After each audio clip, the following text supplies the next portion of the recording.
l'offre énergétique connaît une amélioration au Burkina Faso. La ligne d'interconnexion Bolgatanga-Ouagadougou est désormais une réalité. Le Burkina Faso peut désormais importer 100 MW supplémentaires du Ghana, équivalent à 35% de la demande actuelle en électricité. Le point de la cérémonie de mise en ligne à suivre dans quelques instants.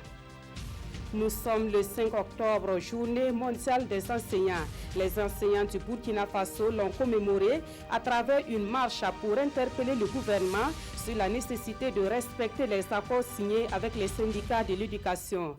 Dans ce journal également, nous irons sur le terrain pour voir le quotidien d'une enseignante quelque part dans les hauts-bassins. À l'international, le comité Nobel norvégien décerne le prix Nobel de la paix aux Congolais Denis Mukwege et à Nadia Mourad. Le premier est connu pour son engagement à réparer les femmes victimes de viols en RDC. Quant à la seconde lauréate, une ancienne esclave sexuelle du groupe État islamique, elle est très impliquée dans la lutte contre les violences faites aux femmes en temps de guerre.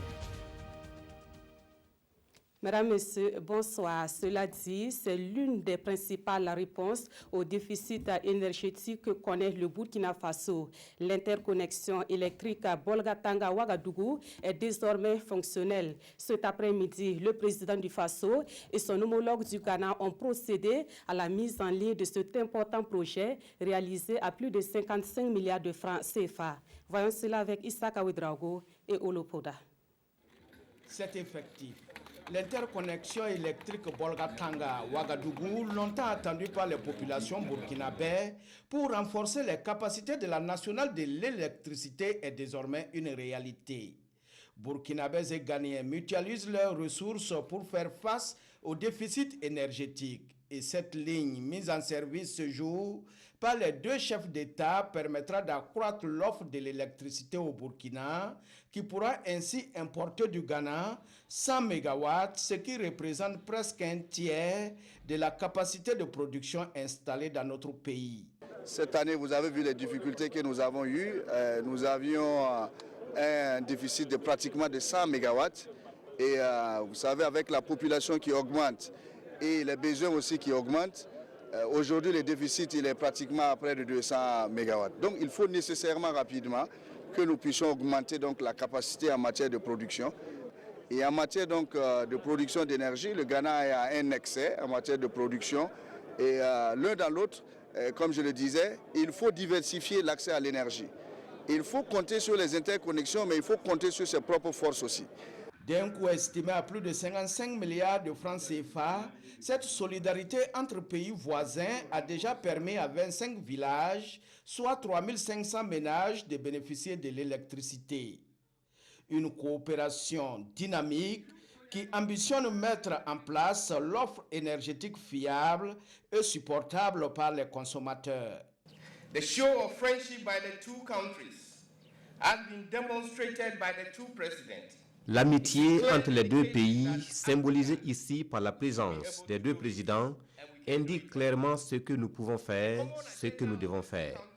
L'agenda commun des deux présidents montre que nous devons aller au-delà des bornes coloniales pour développer ensemble nos potentiels dans la production et la commercialisation de l'énergie.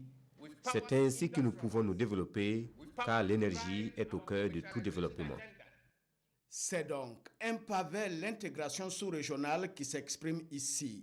Une intégration énergétique rendue possible grâce au financement de la Banque mondiale, de l'Agence française de développement et de la Banque européenne d'investissement. Un peu plus tôt dans la matinée, le chef de l'État et son homologue ghanéen étaient à la cérémonie d'ouverture du Rebranding Africa Forum. L'événement se tient pour la première fois en Afrique et réunit des acteurs du monde de l'économie et des finances. Les défis de l'économie verte en Afrique constituent la principale thématique de ce forum de 3 jours dans la capitale burkinabé. Daouda Ouattara, Vincent Tchenderbiogo. Rebranding Africa Forum, 5e édition et une première au Burkina est en Afrique. Ce forum, fondé par Thierry Hott, est un grand rendez-vous d'acteurs internationaux de l'économie et de la finance depuis 2014. L'événement qui s'est ouvert ce matin dans la salle de conférence de Ouaga 2000 connaît une participation au très haut niveau avec la présence du président du Faso, Roch-Marc Christian Kabore, patron du Rebranding Africa Forum 2018. À ses côtés, le président du Ghana, Nana Akufo-Addo, et le premier ministre du Niger, représentant le président Mahamadou Issoufou. Défis et opportunités pour l'économie verte en Afrique. Tel est le thème central du forum, thème sur lequel les différents intervenants partagent leurs réflexions. Il n'est pas très difficile pour nous Africains d'apprécier le fait que la croissance économique, une économie durable et inclusive sont non seulement compatibles, ils sont tous les trois vitaux pour le futur de notre continent. C'est l'Afrique qui peut donner au monde l'exemple à suivre si elle prend ses responsabilités pour éviter à l'humanité la catastrophe d'un scénario à plus 3, plus 4 ou plus 5 degrés d'ici la fin du siècle, c'est-à-dire c'est dans à peine 80 ans. Il me plaît de noter à cet égard que le Burkina Faso s'est d'ores et déjà engagé pour réaliser cette transition pour le bien-être de son peuple. Distinguées personnalités, mesdames et messieurs, l'Afrique, comme les autres continents, dois-je le rappeler, fait face à des préoccupations environnementales qui menacent son développement. Ces préoccupations obligent nos États à être en mesure de répondre aux deux enjeux majeurs du XXIe siècle, à savoir protéger l'économie nationale à travers la création d'emplois verts et décents et la lutte contre la pauvreté et protéger l'environnement. Toute la journée est consacrée aux communications faites par des politiques, des experts et figures de l'économie et des finances.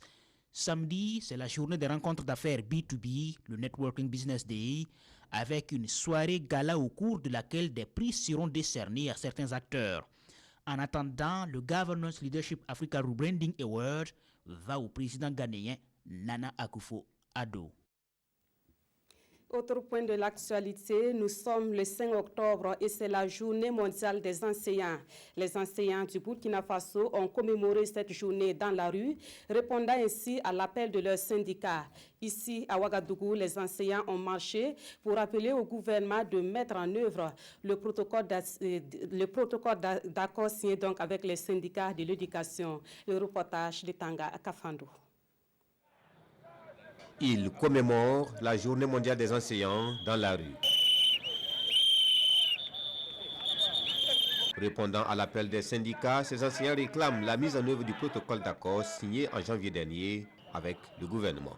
Nous organisons cette marche meeting aujourd'hui pour commémorer la journée mondiale de l'enseignant et également saisir toute occasion pour interpeller les autorités et le gouvernement sur un certain nombre d'éléments, à savoir la mise en œuvre du protocole et également interpeller l'État vis-à-vis de son rôle régalien de développement de l'éducation.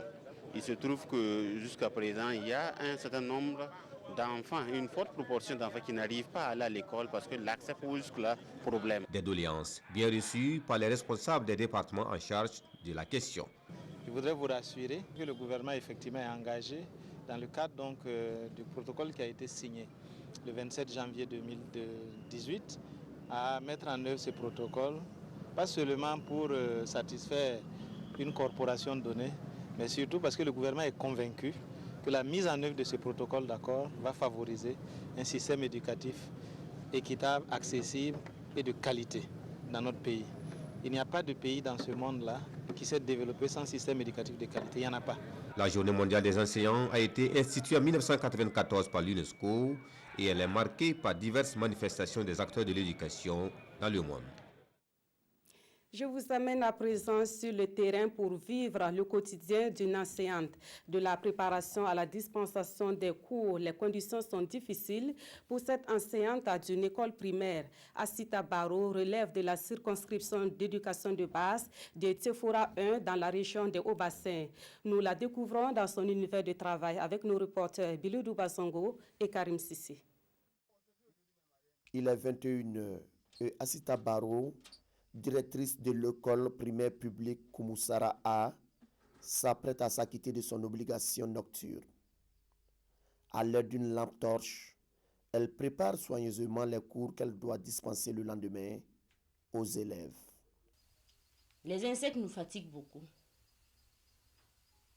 Et puis l'école est un peu isolée, la population est un peu en profondeur. Mais on essaye de faire la préparation avec. Si on commence à 19h, on part jusqu'à 22h. Le jour que tu commences à 20h, tu vas aller à 24h. Il est 7h et les élèves sont déjà dans la cour de l'école. Quelques instants après, c'est la montée des couleurs.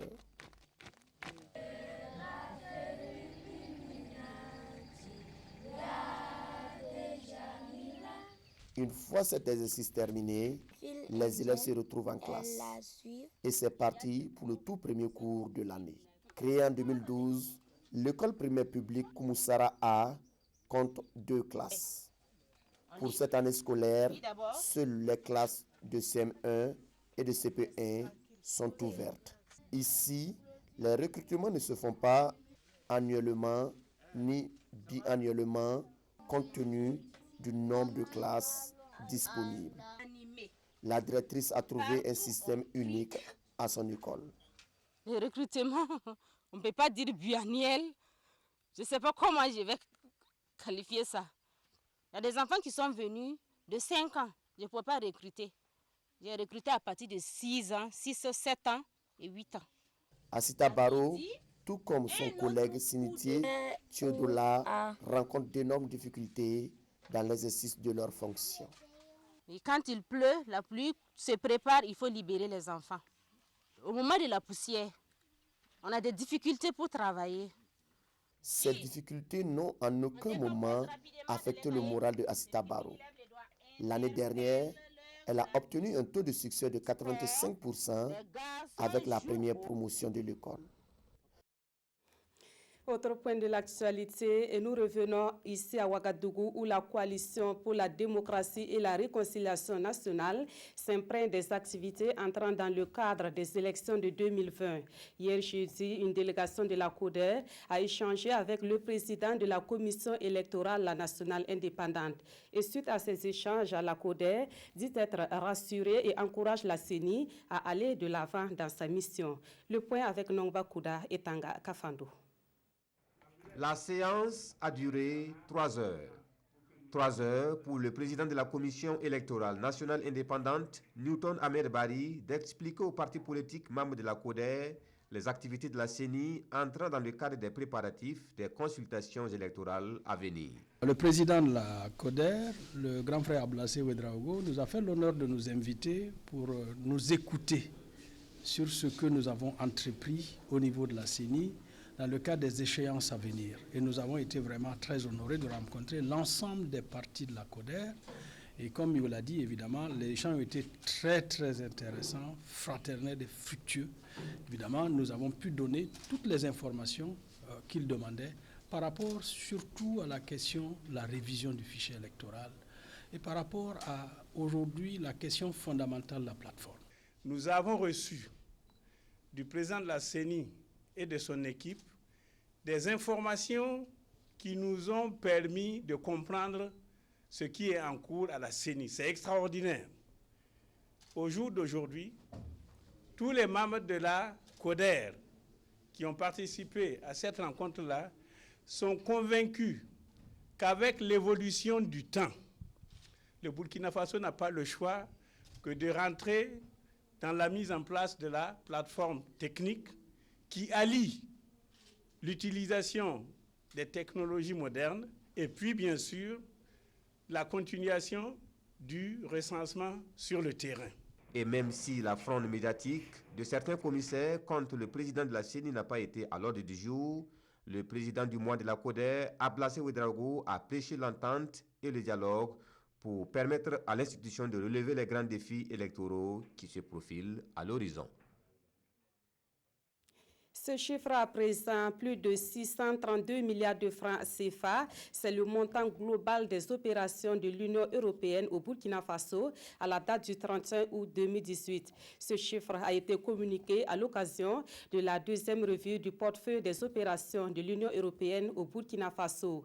Après avoir évalué les performances, les deux parties s'engagent à juguler les difficultés rencontrées dans le cadre de leur partenariat. Plus de précisions avec Olopouda.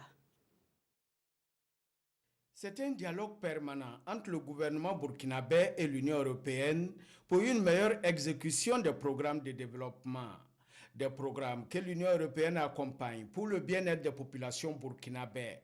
Et il ressort de ce deuxième exercice de l'année que le montant global des opérations de l'Union européenne s'élève à plus de 632 milliards de francs CFA à la date du 31 août 2018. Cette année, ça va représenter plus de 200 millions d'euros de décaissement. Donc, et c'est une augmentation de plus de 100% par rapport à il y a 2 ans. Ce qui fait qu'en ce moment, le Burkina Faso est le pays d'Afrique subsaharienne qui est le plus appuyé. L'ensemble des interventions de l'Union européenne est réparti entre les appuis budgétaires, le financement des projets et programmes et le fonds fiduciaire d'urgence, un fonds orienté vers le financement du programme d'urgence pour le Sahel. L'Union européenne a fait confiance au Burkina Faso dans ses priorités de développement. L'Union européenne fait confiance au Burkina Faso dans les instruments utilisés pour exécuter les différents programmes. Il a parlé effectivement d'aide budgétaire qui est assez rare plutôt, mais au niveau du Burkina Faso, ils sont encore là. Il y a un accroissement de l'appui et du partenariat avec l'Union européenne. Cette deuxième revue permettra aux deux parties de faire l'état d'exécution des projets et programmes en vue d'améliorer le partenariat. Un partenariat qui s'étend dans les domaines de la santé, l'eau potable, la sécurité, l'énergie et la sécurité alimentaire. Dans le cadre du programme Burkina Startup, 28 projets vont bénéficier d'un financement estimé à plus d'1 milliard de francs CFA. Ces projets seront mis en œuvre dans des domaines tels que la santé, l'agriculture et l'énergie. Les porteurs de ces projets ont reçu officiellement l'appui de Burkina Startup au cours d'une cérémonie organisée hier à Ouagadougou. Siedi Lareyen et Aruna Mari. Des attestations de succès pour les lauréats de la première session du programme Burkina Startup 2018. Au nombre de 28, ces récipiendaires sont désormais bénéficiaires du financement mis à leur disposition à travers ce programme. 28 projets axés entre autres sur l'agriculture, la santé, l'élevage, l'immobilier, les TIC, l'énergie, les banques et l'industrie ont été retenus à cette première session. Les critères de sélection, d'abord, c'est la viabilité d'un projet. C'est-à-dire que quand on monte une entreprise, l'entreprise poursuit des objectifs. À travers ça, on doit pouvoir justement mesurer sa viabilité, voir un petit peu ce que ça apporte pour notre pays. En ce qui concerne ce programme, ce n'est pas financer des entrepreneurs ordinaires, c'est des entreprises qui vont apporter également des solutions pour nos pays. Ces porteurs de projets ont été choisis à l'issue d'un processus de sélection suivi de formation, de coaching, de maturation et de formalisation. Ces chefs d'entreprise s'engagent à utiliser à bon escient les fonds qui leur seront alloués. Il est très difficile de trouver des financements pour les jeunes. Donc c'est une réelle opportunité qu'offre le gouvernement aux jeunes burkinabés.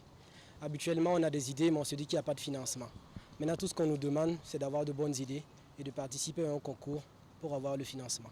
Les défis à relever pour mon entreprise personnellement, c'est la commande de la machine, l'installation, développer une bonne stratégie d'approche au niveau des différents clients. Le Fonds burkinabé de développement économique et social envisage la déconcentration du programme Burkina Startup dans les 12 autres régions. Le coût de cette session de financement est estimé à plus d'1 milliard de francs CFA.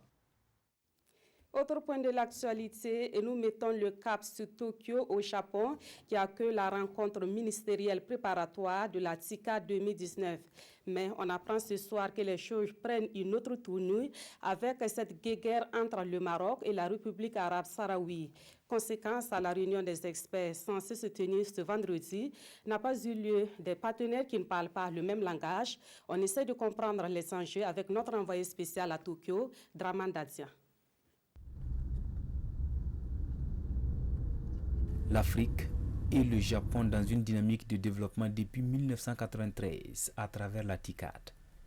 On parle de développement, mais la conférence internationale de Tokyo sur le développement de l'Afrique a aussi une dimension politique, à l'image de Maputo en 2017. La rivalité entre le Maroc et la République arabe sahraoui démocratique refait surface ici à Tokyo, à quelques heures de la rencontre ministérielle préparatoire de la 7e TICAD. Et cette réunion devrait être précédée de la réunion des hauts fonctionnaires. Et je dirais qu'il y a un certain nombre de préalables à éclaircir.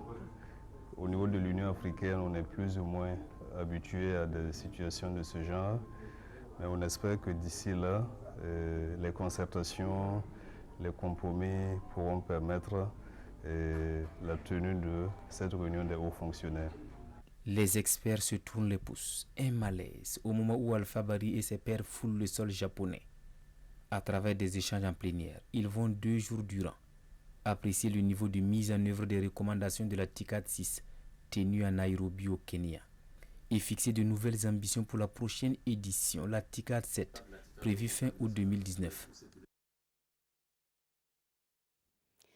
Retour au Burkina Faso pour les nouvelles du procès du putsch de 2015. À la base, ce vendredi encore, Abdul Karim Bagayan, commerçant.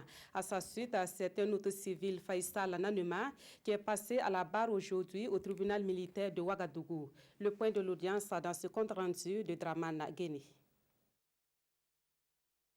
Abdul Karim Bagayan dit Lota reste intraitable. Le 17 septembre, il était allé avec une foule de manifestants scander élection inclusive au rond-point des martyrs de Ouagadougou. De là-bas, il est sollicité pour aller libérer des jeunes de son quartier molestés par des militaires du RSP devant le domicile de feu Salifou Diallo. Arrivé, j'ai pu libérer un rastaman que les militaires prenaient pour un membre du balai citoyen, précise l'accusé.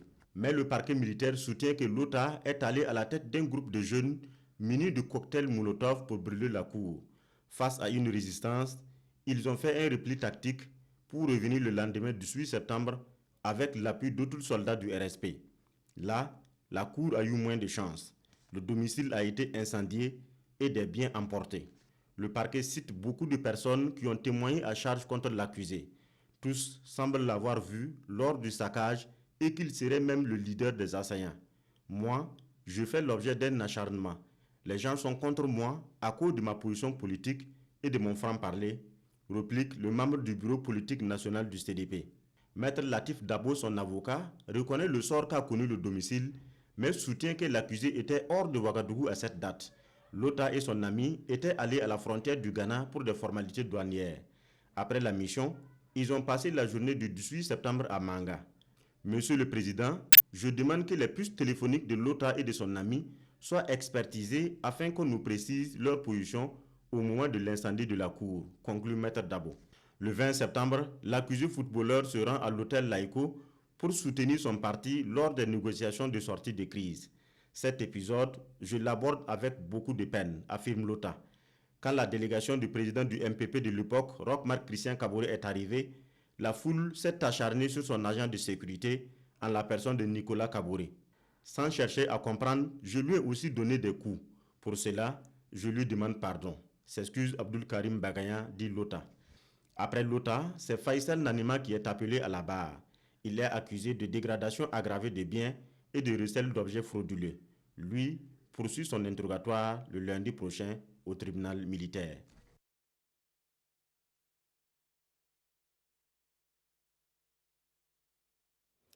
Dans l'actualité également, le ministre en charge de la recherche scientifique et de l'innovation visite les sites d'expérimentation du projet SAPEP. Le projet SAPEP est un programme d'amélioration de la productivité agricole des petits exploitants pour l'Afrique subsaharienne. Il est mis en œuvre dans 3 localités du centre-ouest et les producteurs disent en tirer profit. Le point de la visite avec Jean-Eudes Bayala et Abdoul Rasmani Zongo. Du riz à perte de vue sur la nationale 1 Ouagabougou et sur ce site, il travaille depuis 2013 un groupement de plus de 200 agriculteurs, dont 166 femmes. La variété améliorée s'appelle la FKR19, très prisée, elle est exploitée sur 20 hectares avec des rendements édifiants, explique joyeusement cette femme, tandis que le ministre l'écoute religieusement. Autre site, autre sémence, à Couksin, dans la commune de Sourgou, la spéculation reine, c'est le sorgho blanc, exploité sur 3 parcelles différentes. Dans la première, sans appui technique, dans la deuxième, avec des cordons pierreux, et dans la troisième, avec la technique du zaï. Les résultats sont concluants et permettent de contribuer à mettre fin à la faim. On est très content. Je demande tous les paysans de nous pas écouter les encadreurs, parce qu'ils sont là pour nous conseiller, pour que nous puissions travailler et qu'on va bien gagner Et on va chasser ce qu'on appelle la faim là. Cette mini-tournée au pas de charge du ministre Maïga s'achève à la station de recherche agricole de Saria. Là aussi, la spéculation phare demeure le sorgho blanc. Nous sommes dans une recherche-développement ou une recherche-action qui est capable de transformer le quotidien des producteurs et d'amener un minimum donc, de satisfaction pour les ménages ruraux dont on connaît le niveau d'exposition à la pauvreté. Un échange à bâton rompu a été le dernier acte de la visite globalement satisfaisante, car ayant révélé à la fois des producteurs ou exploitants réceptifs au conseil des techniciens, mais également des chercheurs persévérants dans les recherches agricoles. Les commerçants de la ville de Ouagadougou à la découverte du Mongbin et de ses dérivés. Le Lalé Nabat Tigré a organisé à leur intention une séance d'information et de formation sur le Mongbin. Et c'est le début d'une campagne qui devra toucher 1000 commerçants de la capitale burkinabé, des commerçants invités à consommer et à faire la promotion du Mongbin. Amado Ilboudo et Kadi Sanogo. La remise symbolique d'1 kilo de Mongbin à cette commerçante marque le lancement de la première opération d'information et de formation pour l'appropriation de cette légumineuse par ce groupe cible. Initiée par le Lalé Nabat Tigré, cette campagne de sensibilisation va toucher au total 1000 commerçants, soit 500 hommes et 500 femmes, de 102 marchés et yards de la ville de Ouagadougou. L'objectif visé est d'amener ces commerçants à consommer et à faire la promotion de cette variété de haricots qui a des valeurs nutritives. Les commerçants constituent le moteur de notre développement. S'ils sont vraiment malades, en tout cas notre économie aussi va être malade. Donc c'est la raison pour laquelle j'ai choisi de leur montrer, de leur indiquer les bienfaits du Mongbin pour leur santé et pour leur alimentation. Cette initiative du Lalé Nabat Tigré bénéficie de l'accompagnement des premières autorités du Burkina. Cette cérémonie est sous le haut patronage de son Excellence le Président de l'Assemblée nationale et empêché, il m'a chargé donc de livrer le message qu'il avait apporté, le message d'accompagnement de notre champion national en nutrition qui se bat aux côtés du gouvernement pour qu'il n'y ait plus la faim au Burkina, pour que les femmes, les enfants soient le plus nourris possible. Désigné comme champion national de la nutrition, le Lalé Nabat envisage la transformation du Mongbin en bière, en plus du pain, des biscuits et des pâtes alimentaires qui sont déjà sur le marché. À l'international, le docteur congolais Denis Mukwege, le gynécologue qui soigne les femmes violées en RDC, et Nadia Mourad, ex-esclave sexuelle du groupe État islamique, sont les deux lauréats du prix Nobel de la paix 2018. Ils sont récompensés pour leur combat contre les viols de guerre. Les deux lauréats dédient leur prix aux femmes, notamment à celles victimes de violences sexuelles. Denis Mukwege et Nadia Mourad sont les deux prix Nobel de la paix 2018. L'annonce a été faite ce matin à Oslo. Les deux lauréats ont apporté une contribution cruciale à la prise de conscience et la lutte contre les crimes de guerre sexuels. Denis Mukwege est celui qui aide et qui a consacré sa vie à la défense de ses victimes. Nadia Mourad est le témoin qui raconte les abus perpétrés contre elle-même et les autres.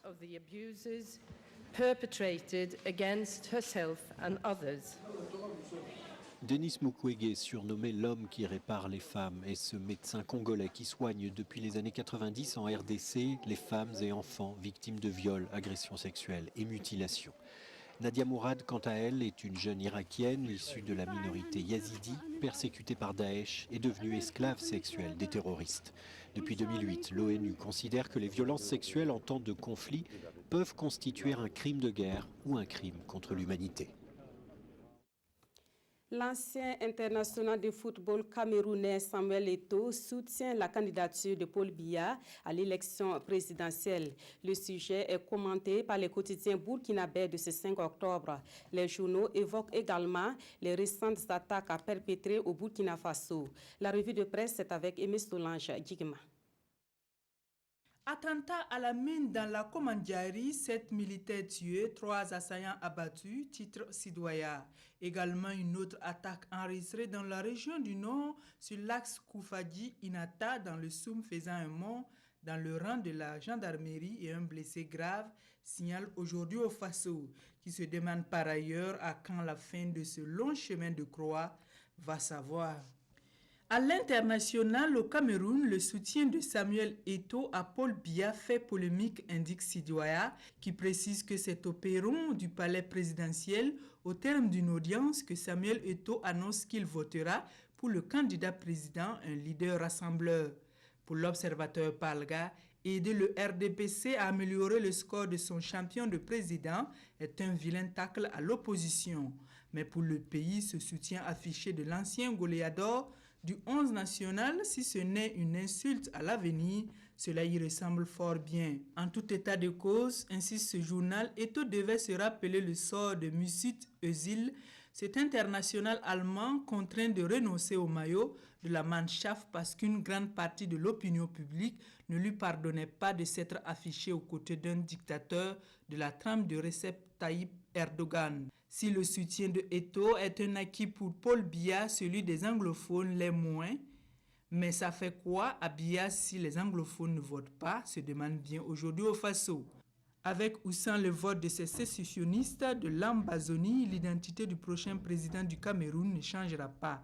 Ainsi va le Cameroun dont tout bouge pour que rien ne bouge, surtout en matière d'élection présidentielle depuis 1982, martèle ce journal. C'est la fin de cette édition. Merci de l'avoir suivi.